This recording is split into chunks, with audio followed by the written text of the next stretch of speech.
Assalamu alaikum everyone. Welcome back to part 2 of today's reading of the Mehdi, Understanding the Awaited One.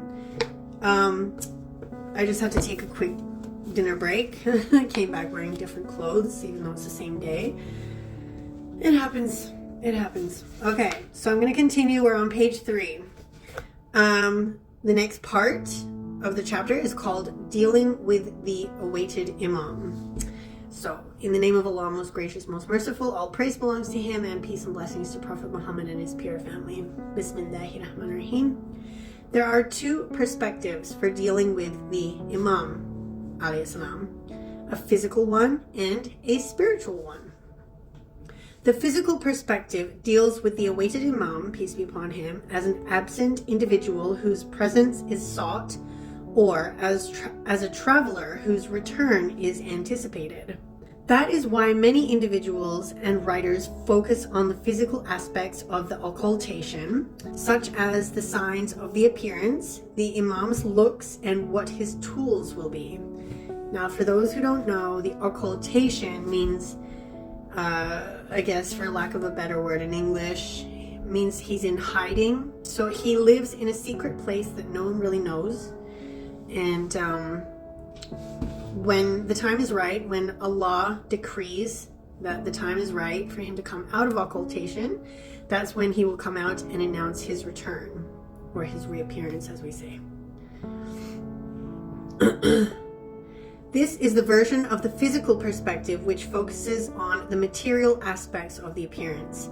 This is why there is a focus on the signs of his appearance, so that he can be distinguished when he does arrive. So that's what a lot of people focus on, are the signs that are supposed to have happened or still will happen, leading up to the event of his reappearance. And these signs were prophesied by Prophet Muhammad, peace be upon him and his family.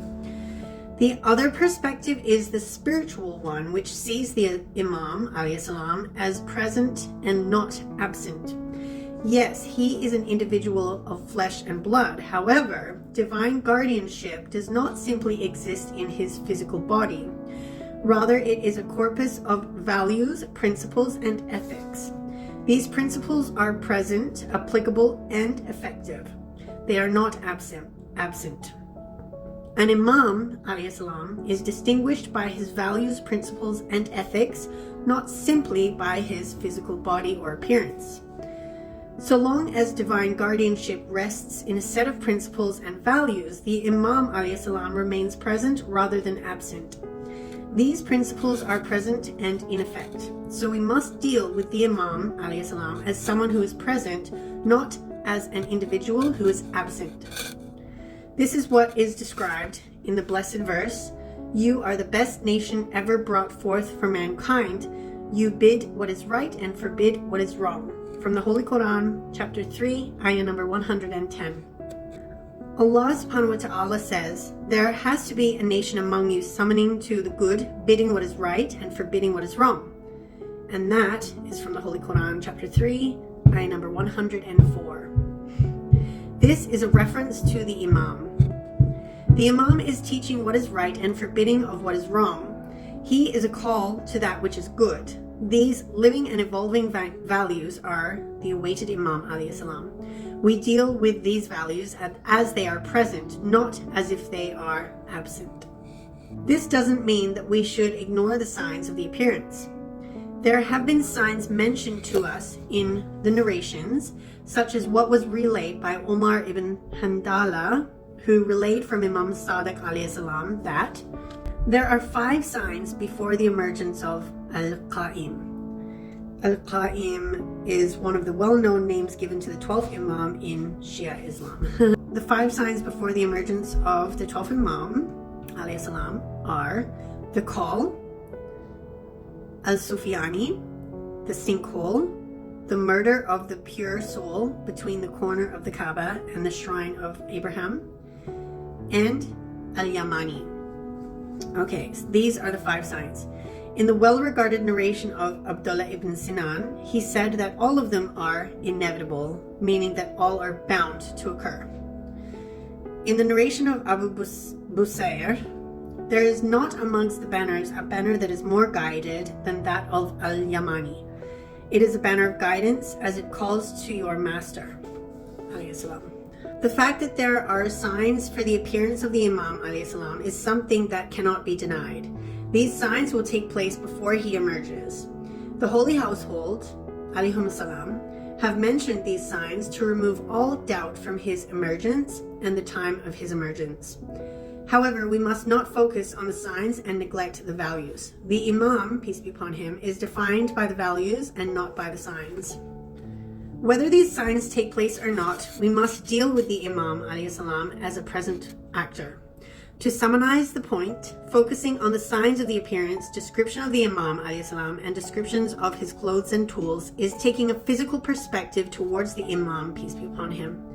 It is limiting him to a body which cannot be presently seen, while divine guardianship is in principles which are present and effective. As in effect. They are currently in effect. They are working right now. Okay. Meeting the Imam. There is no doubt that it would be a great honor and a most admirable goal to be graced by meeting Imam Mehdi, peace be upon him. However, in order to understand this point well, we must answer the following 3 questions. Is it possible to meet the Imam? Some might say that meeting the Imam is something that is impossible. This may be understood in what Al-Saduq, a great scholar of Twelver heritage, narrated in his book Kamal al-Din. He wrote that in the last month of his life, the 4th ambassador, Ali ibn Muhammad al-Samri, the last of the Imam's ambassadors, received a signed letter from the awaited Imam alayhi salam.